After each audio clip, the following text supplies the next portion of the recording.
On the broadcast tonight, we have the big winners of Ship's Got Talent. And mark your calendars because we have all the dates you need to know for events this month. All of that and more right now on SUTV News.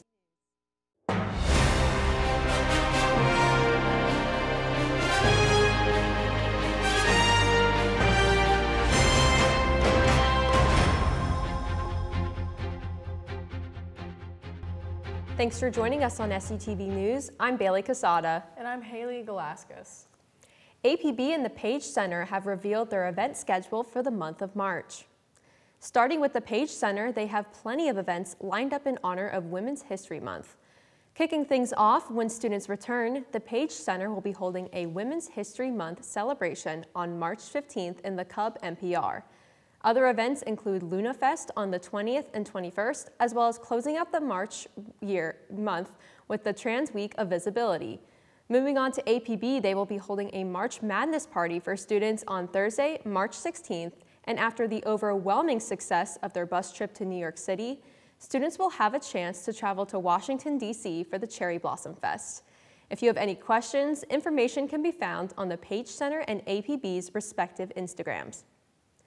Saturday night was a night of stars as Ship's Got Talent by APB brought out the unique talents from across the campus community. From singers, rappers, musicians, and more, the 15 acts brought the house down one after the other. The judges had quite the hard task narrowing down the finalists, but in third place was Abby Morgan rocking it on the fiddle. In second place was an explosive performance was Malachi, aka Kylo, and the student who came out on top was first-year student Anthony Walker, who left the audience speechless with his beatboxing skills. APB promises that Ship's Got Talent will be back next year, and we look forward to what students will have up their sleeve next. Shippensburg University has announced last week that the Children's Fair is set to return on March 25th at Haggis Fieldhouse. This year's theme is going to be fairy tales and fables. The event will emphasize reading and storytelling this year. In addition, students, faculty, and staff volunteers will be hosting a variety of games, crafts, and activities that are fun for all ages. This will be open and free to the public from 10 a.m. to 1 p.m. on March 25th. The long-awaited spring break begins this weekend for students here at Shippensburg University. SUTV's Carson Devitt and Parker Snyder took to campus to ask the students what their plans are.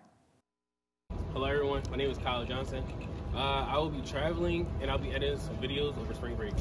Hi, I'm Marie Rodriguez, and for spring break I am flying out to California for a week to visit my family and go to California Adventures. Hi, my name is Maddie, and over spring break I'm working on my senior capstone project. Hi, I'm Jamin Bryant. I'm a freshman here at Shippensburg University, and over spring break I plan on finishing my tattoo and spending time with family. Hi, I'm Garrison, and over spring break I'm working my internship at RKL. Hey, my name's Jack, and over spring break I'm going to go camping with my friends up in the Poconos. Hi, my name's Elise Jackson. I work here at the university as a residence director, and for spring break I plan on just going home and relaxing. Yeah. Residence halls will close beginning tomorrow, Friday, March 3rd at 4 p.m. and will reopen Sunday, March 12th after 1 p.m. We here at SUTV hope you enjoy your week-long spring break. When we come back, we take a look at the winter weather slamming the West Coast. Stay tuned.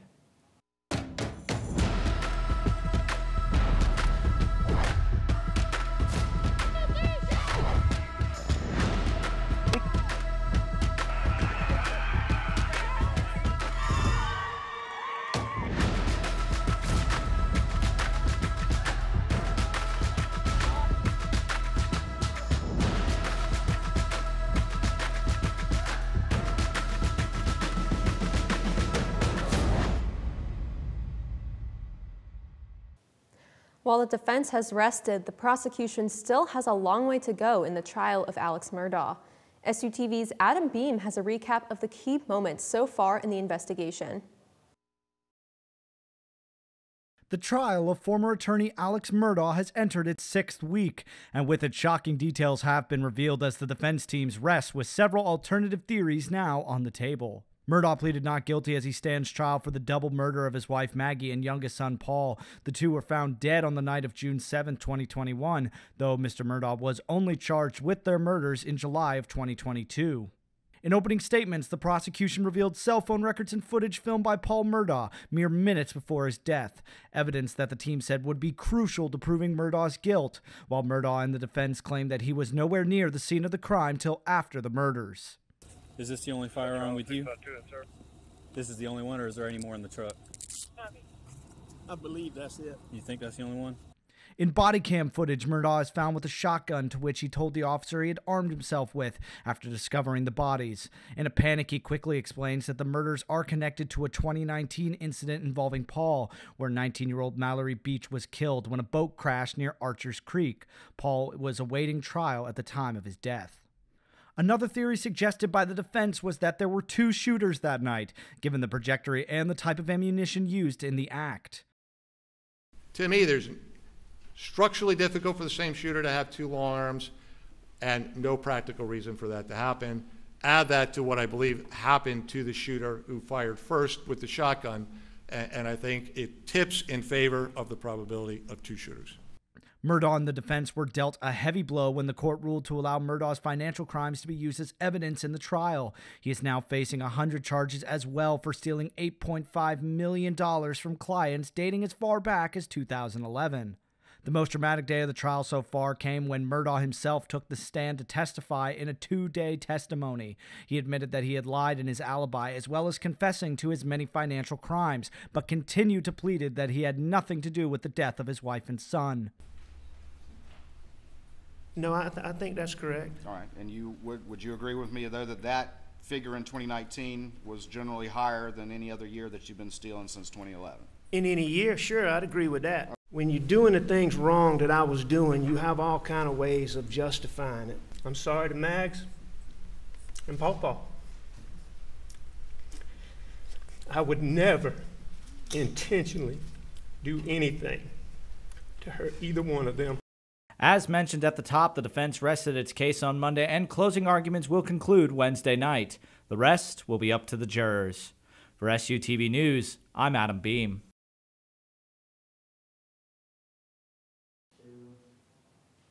Massive snowstorms have occurred in Southern California starting last week, as many residents have been left stranded inside their homes. This led to the Governor Newsom declaring a state of emergency in 13 different counties. The ferocious blizzards have led to up to a whopping 100 inches of snowfall in some parts of the state, especially in the San Bernardino mountain area. An estimated 70,000 households have lost power as a result of the winter weather. When all is said and done, experts predict that the damages of the snowmelt and winds could lead up to $1 billion. A 17-year-old high school student from Florida is facing felony charges after attacking a teacher's assistant. Newly released footage has been released showing the student attacking a student aide at the school after she took away his Nintendo Switch. Joan Nadich was identified as the victim and is now recovering in a hospital in the area. Surveillance footage from the high school shows the 6 foot 6 inches, 270-pound student charging at Joan. He is shown punching and kicking her repeatedly. Sheriff Rick Stanley commented about the attack, stating, quote, "This could have been a homicide. When you push people down like that, they hit their head. You never know the outcome," end quote. Joan has been released from the hospital and says she has a long fight ahead of her. Coming up in world news, we have the latest on the controversial election in Nigeria. We have more after the break. Here at Multicultural Student Affairs, we value every student. No matter your race or ethnicity, you are guaranteed a home here. MSA offers many resources: a place to study, a place to meditate, a place to socialize, or a safe place to communicate issues or talk with a faculty member. Come down to Gilbert Hall today and join our family. Our roots run deep. Why not grow together? This is a public service announcement from MSA. The First Lady made a visit to Africa. SUTV's Adam Beam tells us the latest for this week's world news. Adam? In Greece today, rail workers are on a 24-hour strike in protest over this week's horrendous train crash. A security camera captured the moment when the passenger train carrying more than 350 people collided with a freight train on Tuesday. At least 46 people were killed and dozens more are injured. The Greek Prime Minister says, quote, a tragic human error was the main cause of the disaster. First Lady Jill Biden is winding down her trip to Africa. She spent the last day of her trip in Kenya visiting a drought response site. The visit comes as the Horn of Africa has experienced the worst drought in 7 generations, leaving 4 million people with insufficient access to food. Biden says the United States is providing about 70% of the money going into the region and has called on other countries to step up their aid. The visit marked the last stop on Biden's 5-day tour of Africa, which took place in Namibia and Kenya. She is set to depart Nairobi on Sunday. Votes are still being counted from Saturday's election in Nigeria, but anger is growing after certain officials did not arrive at certain polling locations. This would mean that voters who did show up could lose their chance to pick the country's next president. Alex Murdaugh has a story from Lagos.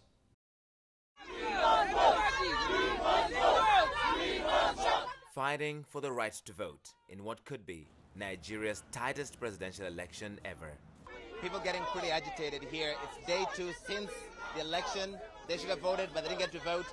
It's become so hectic that the military has been called in to try and keep the peace.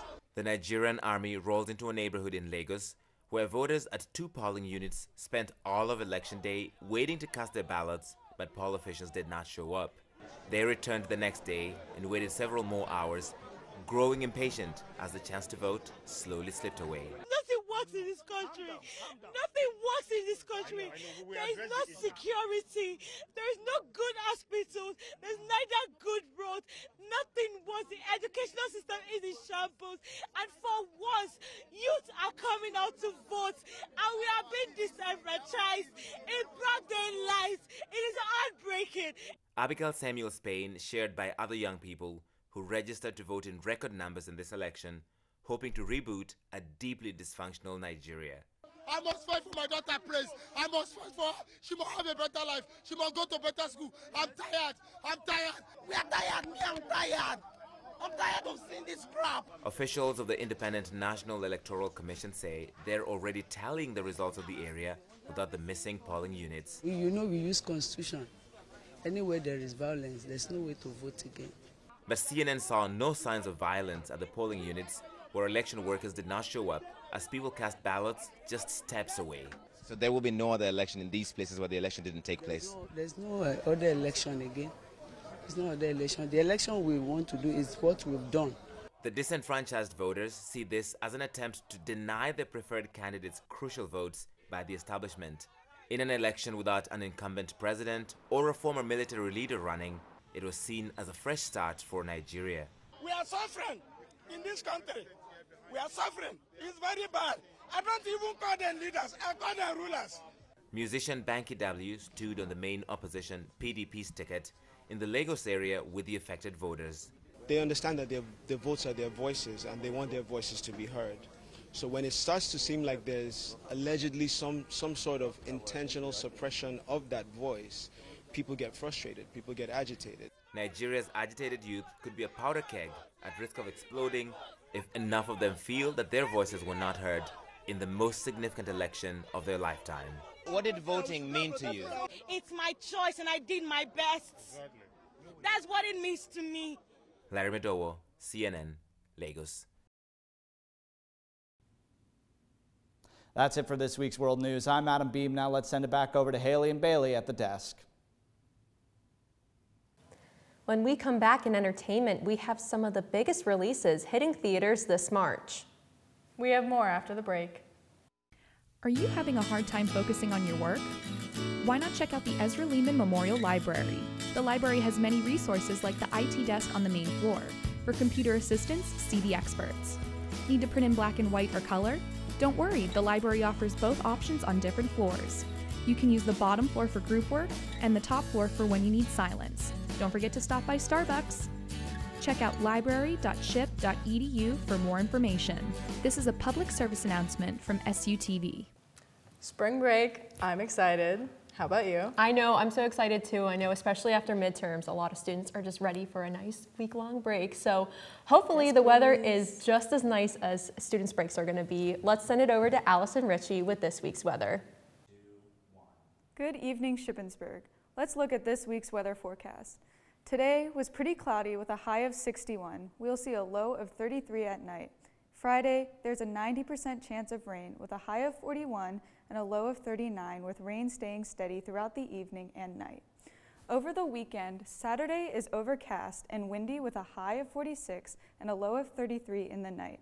Sunday, the sun will peek out a little throughout the day with a high near 54. As we enter the week ahead, Monday remains partly cloudy with a high of 58 and a low of 40, with showers developing later at night. Tuesday, the clouds and sun alternate with a high of 57 with a slight chance of a rain shower. Wednesday remains overcast with a high of 47 with pretty much the same into Thursday, which has a high of 45.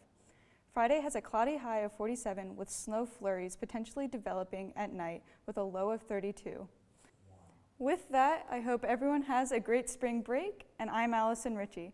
Let's check in with SUTV's Priscilla Schultz, who has this week's entertainment.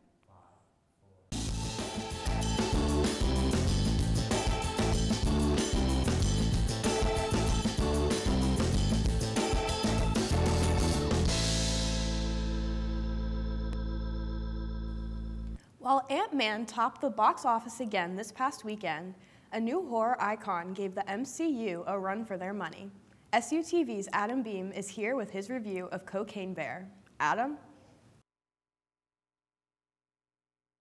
Every year you have that movie that just has such a ridiculous concept that before the movie even comes out, everyone agrees that it's going to be something insane.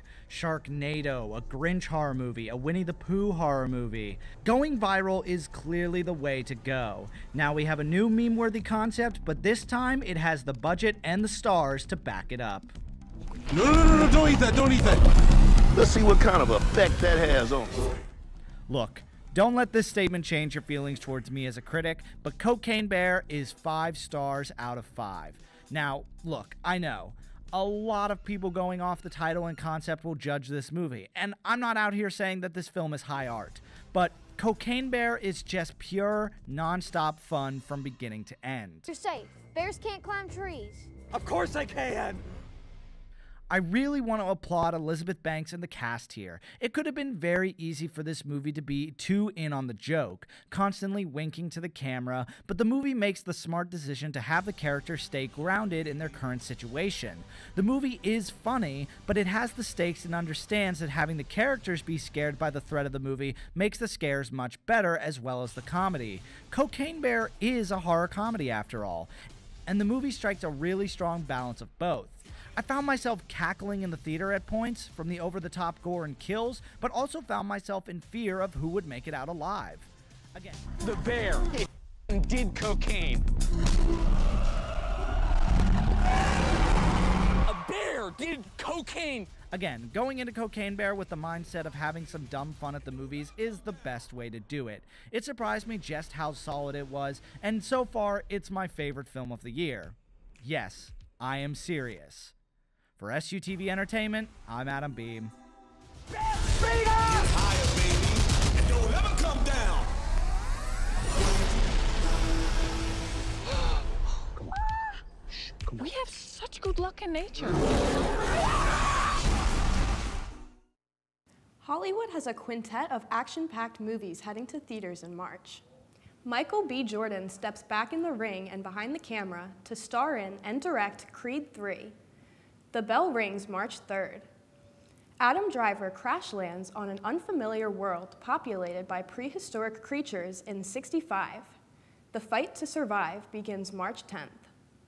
That same day, Ghostface takes Manhattan in Scream 6, which will see the return of Courtney Cox, Jenna Ortega, and Hayden Panettiere. Billy Batson and his superpowered siblings are back in Shazam! Fury of the Gods. The sequel to the 2019 DC movie flies into theaters March 17th. Welcome back, Mr. Wick. Keanu Reeves returns as the well-dressed assassin in John Wick Chapter 4. The contract goes out March 24th. Chris Pine and Michelle Rodriguez will need to make critical roles during their adventure in Dungeons & Dragons: Honor Among Thieves. The game begins March 31st. If you love movie theater popcorn, you're going to love this. AMC Theaters is coming out with a new line of microwave and ready-to-eat popcorn. AMC Perfectly popcorn will be available at some Walmart locations in March.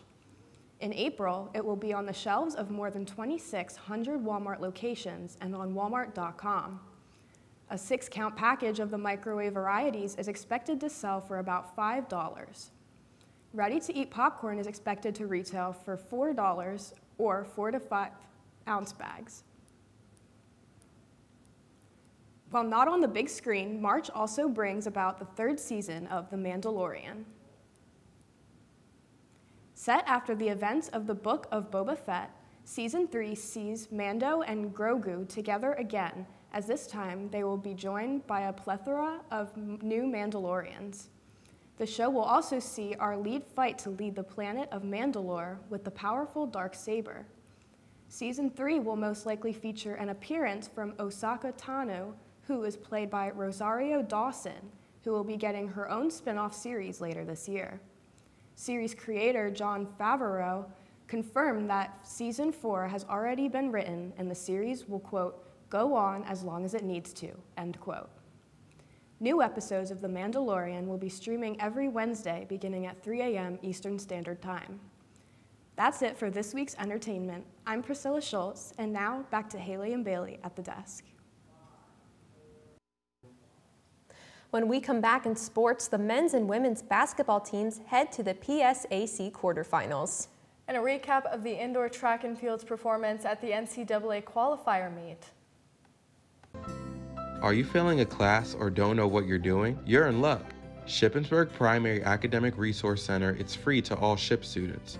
The Student Success Center, also known as the Learning Center, is located on the 1st floor of Mowry Hall. The center provides a variety of services, including course-based tutoring, writing tutoring, and learning specialists. To schedule an in-person or Zoom appointment, visit the Student Success Center collaborative website, ship.campus.eab.com. I'm Will Nicholson with SUTV.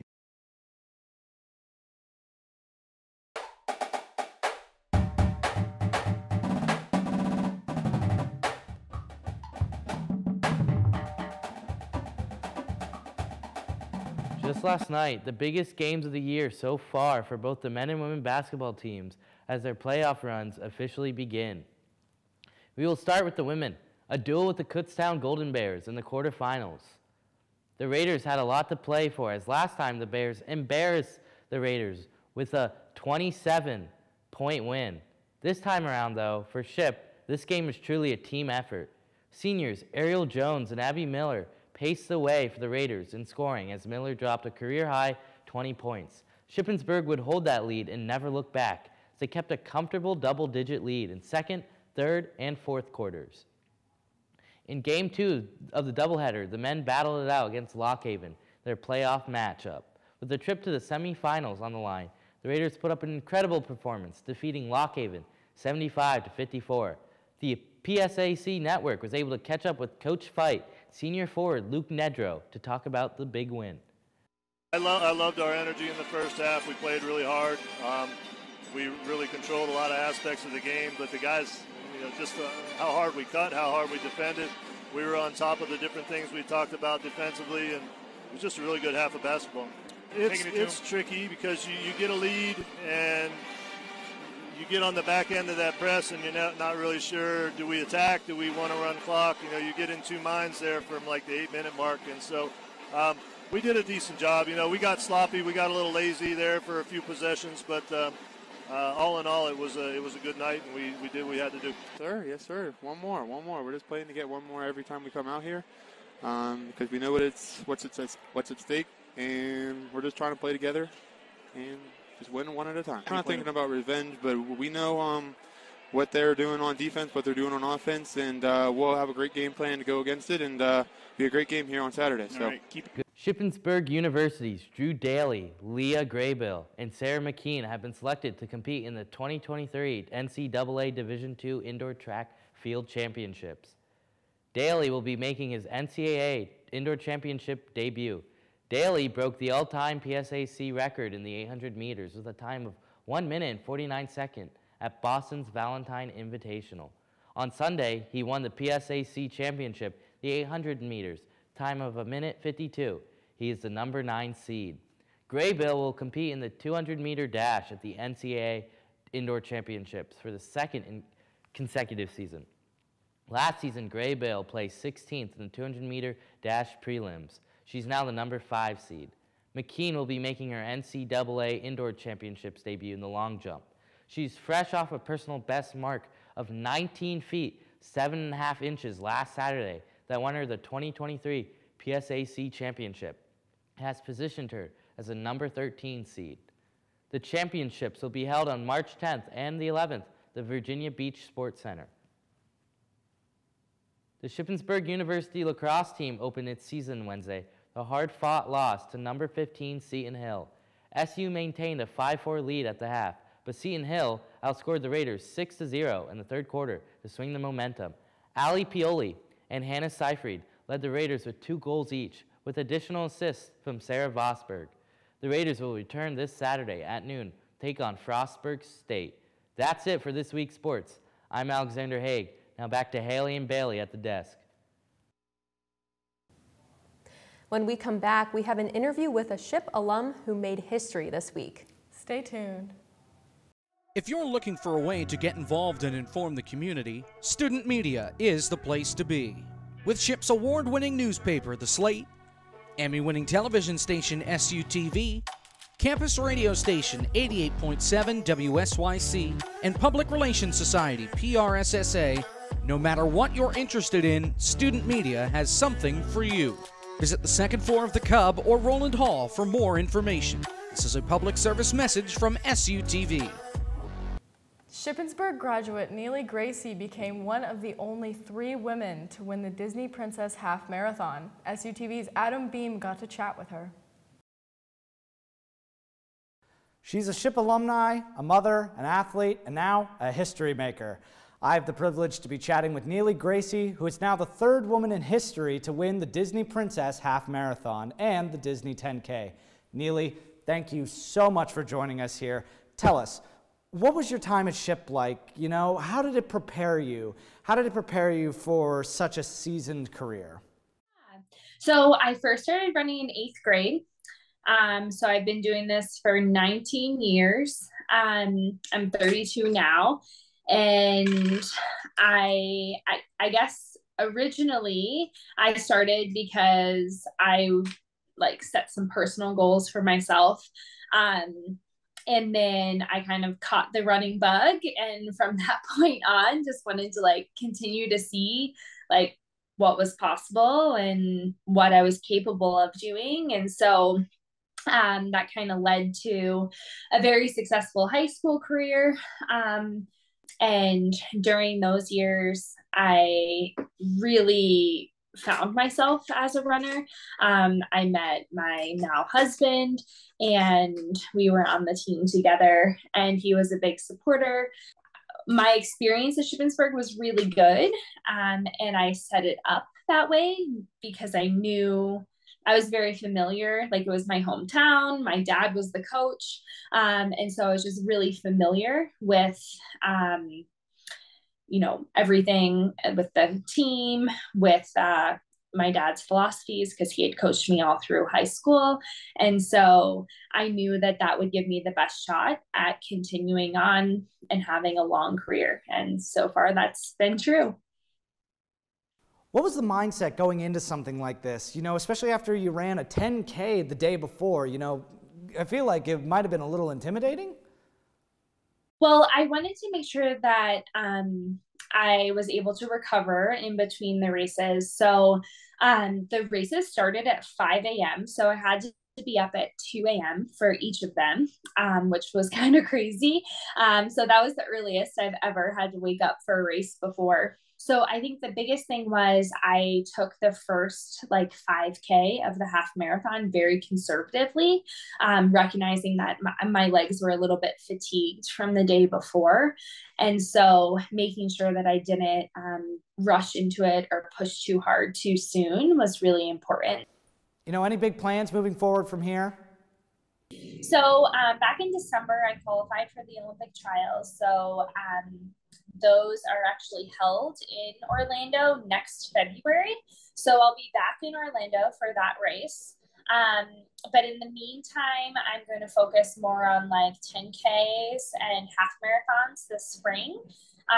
So I have one in April, one in May, and one in June.